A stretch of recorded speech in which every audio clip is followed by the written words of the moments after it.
berjumpa dengan saudara dimanapun saudara berada untuk saya menyampaikan renungan singkat firman Tuhan. Saudara yang dikasihi Tuhan, Tuhan pernah berkata bahwa manusia hidup bukan dari roti saja, tapi dari setiap firman yang keluar dari mulut Allah. Dan firman itu digambarkan sebagai roti kehidupan untuk konsumsi iman, konsumsi rohani kita. Kalau tubuh jasmani kita beri makan dengan berbagai makanan, menu setiap hari. Jangan lupa jiwa, iman, rohani juga perlu diberi makan itu dengan firman Tuhan. Tema firman yang saya akan sampaikan pada saat ini adalah 3 hal yang penting yang pernah diucapkan oleh Rasul Paulus: iman, pengharapan, dan kasih. Faith, hope, and love. Apakah itu, saudara yang terkasih? Mari sebentar kita akan sama-sama merenungkan kebenaran firman Tuhan ini tentang iman, pengharapan, dan kasih. Namun sebelumnya saya mengajak saudara bersama-sama kita berdoa. Kita mohon pimpinan Tuhan, pengurapan Roh Kudus dalam pemberitaan firman ini, supaya firman ini menjadi berkat, kekuatan, pemulihan, kesembuhan, dan nama Tuhan dipermuliakan. Mari kita berdoa. Tuhan yang penuh kasih, di dalam nama Tuhan Yesus Kristus, kami bersyukur pada saat ini Tuhan, oleh anugerah kemurahan Tuhan, kesempatan yang Tuhan berikan, kekuatan, waktu di mana kami dapat kembali menyampaikan kebenaran firman Tuhan. Mohon Roh Kudus mengurapi pemberitaan ini, supaya setiap orang yang mendengar dimanapun, baik di Indonesia ataupun di tempat-tempat lain, mereka boleh diberkati, mereka boleh dikuatkan, mereka boleh dipulihkan, mereka boleh mengalami jamahan Tuhan yang luar biasa lewat firman Tuhan ini.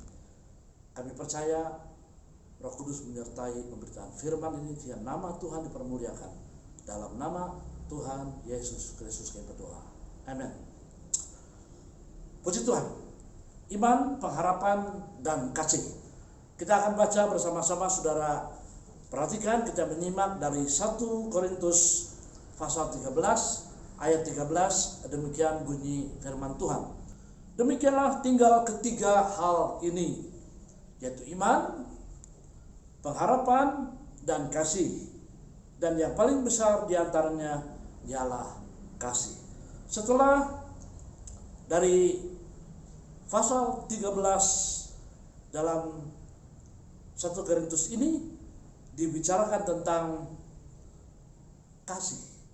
Dan muncullah ayat 13 tadi yang berbunyi demikianlah tinggal ketiga hal ini, yaitu iman, pengharapan, dan kasih. Dan yang paling besar diantaranya ialah kasih. Saudara yang saya kasih, iman itu diperlukan pada saat kita berada dalam dunia ini. Untuk tetap beriman kepada Tuhan, percaya kepada Tuhan, percaya kepada firman Tuhan, percaya kepada karya penebusan Tuhan di atas salib, dan percaya kepada janji-janji Tuhan yang ada di dalam firman-Nya bagi saya dan bagi saudara. Iman itu diperlukan dalam kehidupan keseharian kita, our daily life, kehidupan kita setiap hari. Kita membutuhkan yang namanya faith atau iman. Alkitab dengan jelas, saudara, mengatakan bahwa orang benar itu akan hidup oleh iman. Itulah yang dikatakan oleh Alkitab. Kita akan baca sebentar agar kita dapat lebih diyakinkan dalam surat Roma pasal 1 ayat yang ke-17. Sebab di dalamnya nyata kebenaran Allah yang bertolak dan iman memimpin kepada iman. Lihat saudara, betapa pentingnya kehidupan orang percaya dari iman kepada iman. Artinya tiap langkah kita, tiap gerak hidup kita, bahkan kalau saya boleh katakan tiap hembusan nafas kita, itu harus merupakan bukti bahwa kita adalah orang yang beriman. Jadi dalamnya nyata kebenaran Allah yang bertolak dari iman dan memimpin kepada iman. Jadi saya katakan sekali lagi, setiap saat, setiap waktu, dalam segala keadaan, dalam segala situasi, orang percaya harus hidupnya dalam iman. Berikutnya, seperti ada tertulis, orang benar akan hidup oleh iman. Sebagai orang yang percaya, iman itu harus nampak dalam kehidupan kita setiap saat. Jangan kita dikatakan orang beriman, tapi bukti iman itu tidak nampak dalam hidup kita. Sebab tadi Alkitab katakan, the just shall live by faith. Orang benar akan hidup oleh iman. Mengapa, saudaraku, orang yang percaya kepada Tuhan, orang yang beriman kepada Tuhan, itu harus hidup oleh iman? Itu tidak bisa ditawar lagi. Itu tadi adalah apa yang dikatakan oleh firman Tuhan. Dalam Roma 1:17, orang benar akan hidup oleh iman. Puji nama Tuhan, saat ini saya memberitakan firman dengan iman. Sebab perintah Tuhan, beritakan firman itu baik atau tidak baik waktunya. Saudara sebagai pendengar firman, juga saudara terima firman dengan iman. Ada satu statement dalam Ibrani dan bagian lain Alkitab berkata, jikalau hari ini kamu mendengar suaranya, jangan keraskan hatimu. Pada waktu saudara mendengar firman, buka, open your heart. Jangan keraskan hatimu. Artinya, kalau saudara meresponi perkataan firman Tuhan, itu sebagai tanda bahwa Anda adalah seorang yang beriman.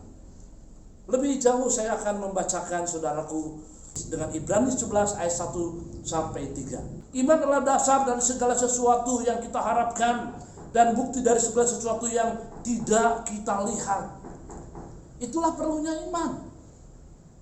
Kalau saya bertemu dengan saudara face to face, saudaraku, karena saya melihat saudara, saudara melihat saya, mungkin tidak perlu iman lagi karena saya sudah melihat saudara direct secara langsung. Tapi dengan Tuhan, percaya kepada firman-Nya, janji-janjinya, saudaraku, diperlukan iman. Untuk menjadi setia, untuk menjadi taat, bertekun, diperlukan iman. Ayat yang kedua dari Ibrani 11. Sebab oleh imanlah telah diberikan kesaksian kepada nenek moyang kita. Karena iman kita mengerti bahwa alam semesta telah dijadikan oleh firman Allah.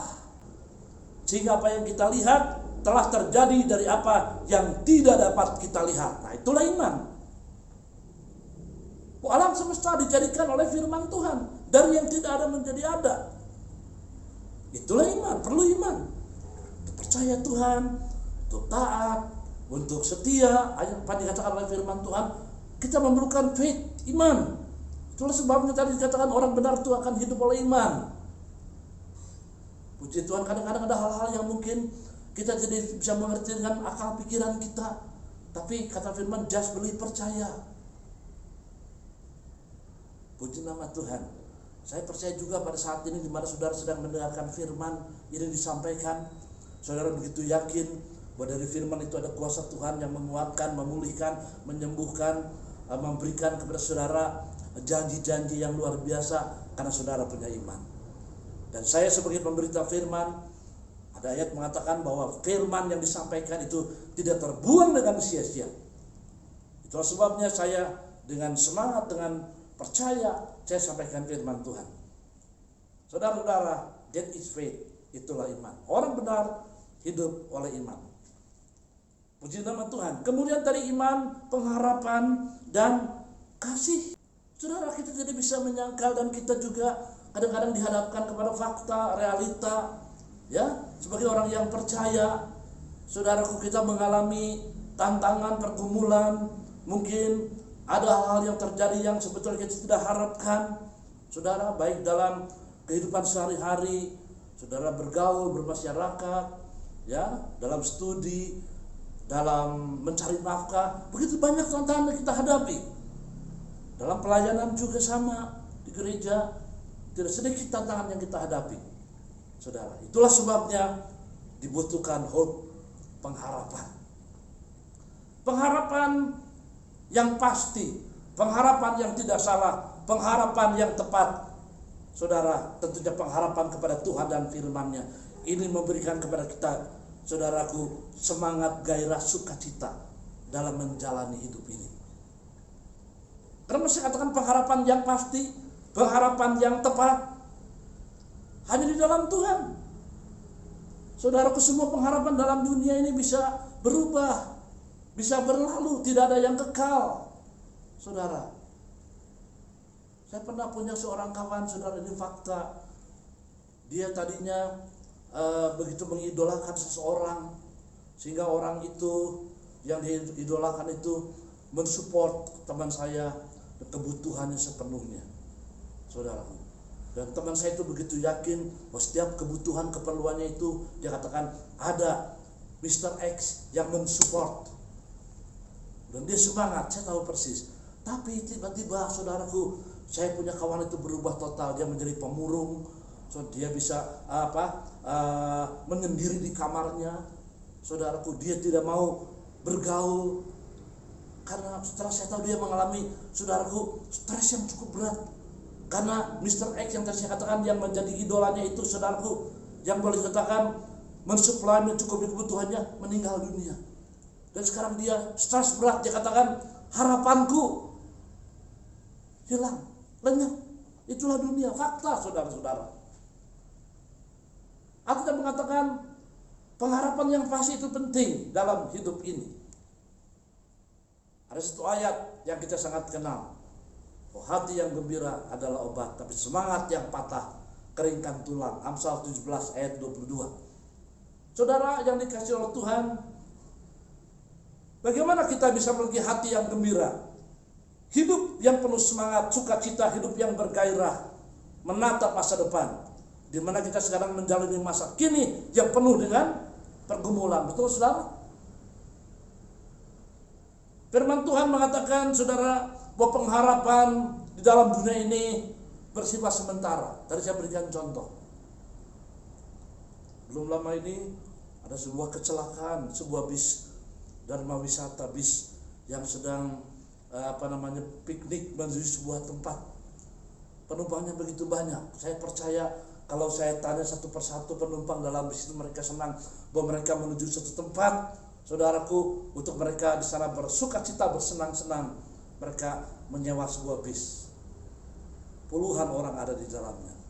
Tapi saya lihat dalam berita itu, bis itu masuk ke dalam jurang, saudaraku, yang jadi korban cukup banyak. Dari harapan saudara yang tadinya penuh dengan sukacita, harapan yang memberikan impian-impian yang menarik, tiba-tiba berubah, saudaraku, menjadi tangisan yang memilukan, tangisan yang menyedihkan. Itulah dunia, saudaraku. Saya percaya hampir setiap kita, termasuk saya, mungkin kita pernah mengalami seperti itu. Kita mengalami justru apa yang kita tidak harapkan. Seperti Ayub pernah berkata dalam kitab Ayub, justru yang aku takuti, itu yang aku terima. Ada satu ayat, saudara-saudara, dari surat 2 Korintus 4 ayat yang ke-18. Sebab kami tidak memperhatikan yang kelihatan, melainkan yang tak kelihatan. Karena yang kelihatan adalah sementara, sedangkan yang tak kelihatan adalah kekal. Saudara yang saya kasih di dalam Tuhan, suatu saat saya baru sadar bahwa sepatu yang saya pakai itu belinya sudah 3 tahun yang lalu. Tapi yang membuat sepatu saya itu cukup mahir, mungkin dia ahli, sehingga sepatu itu masih bertahan 3 tahun sampai sekarang. Tapi waktu saya lihat, perhatikan saudaraku, ternyata saya sudah mulai berpikir saya harus mengganti dengan yang baru, karena sudah mulai terlihat lekukan di atas kulit sepatu itu, dan saya pikir sebentar lagi dia akan robek. Itulah yang kelihatan, saudara-saudara, dan banyak contoh-contoh yang lain. Tapi Alkitab berkata 2 Korintus 4:18, aku tidak melihat apa yang nampak, yang bersifat sementara, temporer, tapi aku memperhatikan yang tidak kelihatan, itulah yang kekal. Kita tidak melihat Tuhan, tapi Dia ada. Saudara, dengan percaya kepada firman-Nya, kita percaya kepada janjinya. Dengan apa? Dengan iman. Saudara percaya penyertaan Tuhan. Wah, kenapa? Firman Tuhan berkata begitu. Aku menyertai kamu senantiasa sampai akhir zaman, dalam Matius 28. Dan kita percaya. Saudara yang diberkati oleh Tuhan, pengharapan yang pasti adalah pengharapan di dalam Tuhan. Jangan salah, saudara-saudara. Pada kesempatan saat ini, iman dibutuhkan orang benar hidup oleh iman, dan pengharapan yang benar kepada Tuhan. Sebab pengharapan-pengharapan dalam dunia, sarana dalam dunia itu bisa lenyap. Banyak contoh dalam Alkitab, saudara. Ya, diantaranya sekali waktu Tuhan Yesus menghadiri wedding party, pesta pernikahan di Kana, saudara. Untung Tuhan Yesus diundang dengan muridnya, ya. Saat itu dengan timnya. Yang jelas Tuhan Yesus diundang di situ. Tiba-tiba satu hal yang tidak diharapkan terjadi. Tentu saja dalam sebuah wedding party persiapannya sudah cukup matang, saudara. Kalau zaman sekarang ada panitianya, ya, saudara-saudaraku. Tapi Alkitab mencatat pernikahan di Kana justru tragedi yang memalukan terjadi. Air anggurnya habis. Itu saudaraku mencoreng ya nama baik dari mempelai yang mengadakan pesta. Mereka mengundang banyak orang, namun stok anggurnya habis. Tapi Alkitab mengatakan, untung di situ ada Tuhan Yesus yang diundang. Itulah yang menjadi surprise dalam kisah itu, saudara. Hadirnya Tuhan Yesus. Ayat yang sangat terkenal dalam Yeremia 17, 5 dan 7. Ya. Terkutuklah orang yang mengandalkan manusia, tapi diberkatilah orang yang mengandalkan Tuhan. Puji nama Tuhan. Iman, pengharapan. Kita sudah tadi bahas bersama-sama. Dan kasih, tapi yang terbesar diantaranya ialah kasih. Apa ini maksudnya, saudara yang dikasih oleh Tuhan? Ya, pengharapan, iman dan pengharapan yang kita jalani dalam hidup kita dalam dunia ini. Ya, in our real life, dalam kehidupan kita yang nyata ini, hendaknya memunculkan kasih Tuhan dalam hidup kita, menghadirkan kasih Tuhan dalam hidup kita. Sebab kasih Tuhan inilah, kata firman ini, yang terbesar. Bukan berarti iman dan pengharapan tidak penting, saudara. Itu perlu dipupuk. Kalau itu hadir dalam hidup kita, iman dan harap, saudaraku, dalam segala keadaan, maka itu akan menghadirkan kasih Tuhan dalam hidup kita. Puji nama Tuhan. Saudaraku, kasih Tuhan ini justru yang memungkinkan saya dan saudara bisa menjadi, saudaraku, saksi Tuhan dalam dunia, di tengah-tengah dunia, saudaraku, di mana orang sangat membutuhkan kasih Tuhan, mendambakan kasih Tuhan. Dikatakan oleh firman Tuhan, saudara-saudara, bahwa saya dan saudara adalah orang-orang yang sudah menerima kasih Tuhan. Kalau saya misalnya punya sebuah permen di kantong saya, atau 5 permen, sangat mungkin saya bisa membagikan kepada saudara permen itu, karena saya punya, saya memiliki. Kalau saya sendiri tidak punya, bagaimana saya memberikan permen kepada saudara? Saudara yang dikasihi Tuhan, yang diberkati oleh Tuhan. Dalam surat Roma pasal 5 ayat yang kelima dikatakan, dan pengharapan tidak mengecewakan, karena kasih Allah telah dicurahkan dalam hati kita. Itulah alasannya. This is the reason. Ini alasan, saudara, karena kasih Allah telah dicurahkan kepada kita oleh Roh Kudus yang telah dikaruniakan kepada kita. Jadi saya dan saudara sudah memiliki kasih Tuhan. Dia tidak ada hubungan dengan hope, dengan pengharapan. Saudaraku, kalau kita memiliki kasih Tuhan dalam hidup kita, kita bisa bagikan. Kita bisa bagikan kepada orang yang membutuhkan. Mengapa dikatakan kasih itu yang terbesar? Jelas kasih Tuhan yang terbesar. Tidak ada kasih yang lain yang terbesar. Oleh karena itu, ada satu bagian sebelum kita akhiri, bagian yang sangat terkenal, saudaraku. Apapun yang kita miliki, betapapun hebat saudara, saudara punya keahlian apapun, tanpa kasih, it is nothing, tidak ada apa-apanya. 1 Korintus 13 ayat 1, kita perhatikan tentang kasih.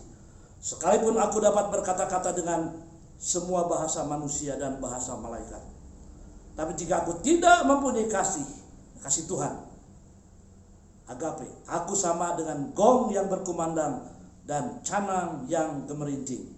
Sekalipun aku mempunyai karunia untuk bernubuat, dan aku mengetahui segala rahasia dan memiliki seluruh pengetahuan, dan sekalipun aku memiliki iman yang sempurna untuk memindahkan gunung Tapi jika aku tidak mempunyai kasih, aku sama sekali tidak berguna. Dan sekalipun aku membagi-bagikan segala sesuatu yang ada padaku, bahwa bahkan menyerahkan tubuhku untuk dibakar, tapi jika aku tidak mempunyai kasih, sedikit pun tidak ada faedahnya. Saudaraku, hal-hal yang dikatakan oleh Roma 13 itu perkara yang luar biasa. Ya, orang bisa membakar dirinya, orang bisa berbuat perkara-perkara yang besar, itu hal yang hebat, bukan saudara? Tapi kenapa kita berkata itu hal yang sia-sia? Kenapa? Jikalau tidak disertai kasih Tuhan. Saudaraku, dari Roma 5 ayat 5 berkata, kita sudah memiliki kasih Tuhan, dan kita bisa memberikan kasih itu kepada mereka yang membutuhkan. Saudara, kuat kasih itu luar biasa. Anda nanti baca di rumah dalam Kidung Agung 8 ayat yang ke-6, bahwa kuat kasih itu hebatnya seperti kuat maut. Saudara, kalau maut punya kekuatan, bisa membinasakan, bisa membunuh, bisa merusak. Kuat kasih juga, saudaraku, punya kekuatan yang luar biasa. Bisa kita bagikan kasih Tuhan kepada orang yang membutuhkan. Iman, harap, dan kasih. Tapi yang terbesar ialah kasih. Artinya apa, saudara? Bukan iman dan harap tidak penting. Sebab tujuan yang terakhir, saudaraku, setiap orang yang percaya harus mengalami kasih Kristus dalam hidupnya. Sehingga dengan kasih Kristus yang kita miliki dalam hidup kita, saudara, kita bisa bagikan kepada orang yang membutuhkan. Perkataan Tuhan yang sangat terkenal, kamulah garam dunia dan kamulah terang dunia. Lewat hidup saya dan hidup saudara, kita harus jadi garam, memberikan cita rasa, saudaraku, menjadi terang di tengah dunia yang gelap ini. Nama Tuhan dipermuliakan dan ditinggikan. Kepada orang yang percaya, dimanapun berada, dia harus, saudaraku, menjadi alat bagi kemuliaan nama Tuhan. Saudara yang dikasih dan diberkati oleh Tuhan, iman, pengharapan, dan kasih. Kalau menjalani hidup ini dengan iman dan pengharapan, saudara, saya sangat percaya, saudaraku, kasih Tuhan akan nyata dalam hidup kita, akan terwujud dalam hidup kita. 2 Korintus pasal 5 ayat 14-15 dia berkata apa? Kasih Kristus yang menguasai aku. Aku dapat melakukan karena kasih Kristus yang menguasai aku. Dia katakan bukan kekuatanku, tapi kasih Kristus yang menguasai aku. Betapa hebatnya kalau kasih Tuhan menguasai hidup saya dan hidup saudara. Sehingga lewat hidup kita, nama Tuhan dipermuliakan. Dunia yang sedang membutuhkan kasih Tuhan, saudaraku, jawabannya dalam hidup saudara-hidup saya yang memiliki kasih Tuhan. Puji nama Tuhan. Iman, pengharapan, dan kasih. Yang terbesar ialah kasih. Artinya dalam hidup setiap orang yang percaya, kita akan mengalami kehadiran kasih Tuhan, saudaraku, dan lewat hidup kita, saudara-saudara, nama Tuhan dipermuliakan.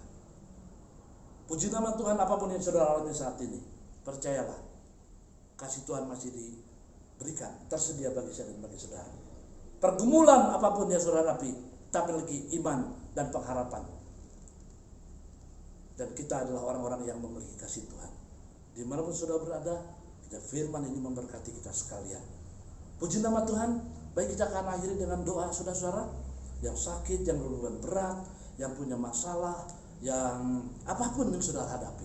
Percayalah, kasih Tuhan tersedia bagi saya dan bagi saudara. Tetap berjalan dalam iman, tetap memiliki pengharapan saudara, dan percayalah, kasih Tuhan tersedia bagi saya dan bagi saudara. Kita akan berdoa dengan iman. Saya percaya sesuatu yang besar akan terjadi. Tuhan memberkati semua yang mendengarkan pemberitaan firman ini. Iman, pengharapan, dan kasih. Orang benar akan hidup oleh iman. Dan hidup orang yang percaya akan selalu diisi dengan pengharapan-pengharapan yang pasti kepada Tuhan dan firman-Nya. Dan kami percaya kasih Tuhan diberikan kepada kami dengan luar biasa. Dan di mana kami pun sanggup, mampu oleh kuasa Tuhan, pertolongan Tuhan, akan membagikan kasih ini kepada mereka yang membutuhkan. Terima kasih Tuhan, memberkati semua pendengar dimanapun berada, di Indonesia ataupun di luar Indonesia. Tuhan yang lemah kuatkan, yang menghadapi pergumulan Tuhan menolong dengan kasih Tuhan yang tidak terbatas. Mereka yang sakit Tuhan jamah dengan kuasa bilur Tuhan yang luar biasa. Mereka yang hopeless, tidak berpengharapan, Tuhan jamahan tangan Tuhan mereka boleh alami saat ini. Oh Tuhan, apapun yang mereka hadapi, kami percaya Tuhan, Tuhan tidak dibatasi oleh ruang dan waktu. Tuhan sanggup menolong.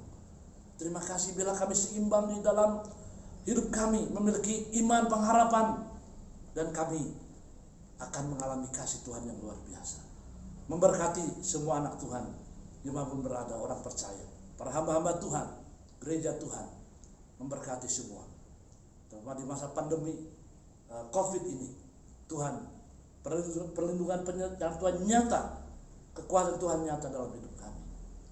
Kami juga berdoa dengan penuh kasih bagi negara kami kasih NKRI, memberkati NKRI, melindungi, menjaga NKRI dengan pertolongan Tuhan. Curahkan berkat untuk negara kami Tuhan. Indonesia penuh kemuliaan Tuhan, memberkati pemerintah kami dari pusat sampai daerah. Kiranya berkat Tuhan curahkan di atas Indonesia. Indonesia penuh kemuliaan Tuhan dan nama Tuhan dipermuliakan. Terima kasih. Dalam nama Tuhan Yesus Kristus kami berdoa. Puji Tuhan. Amin. God bless you all.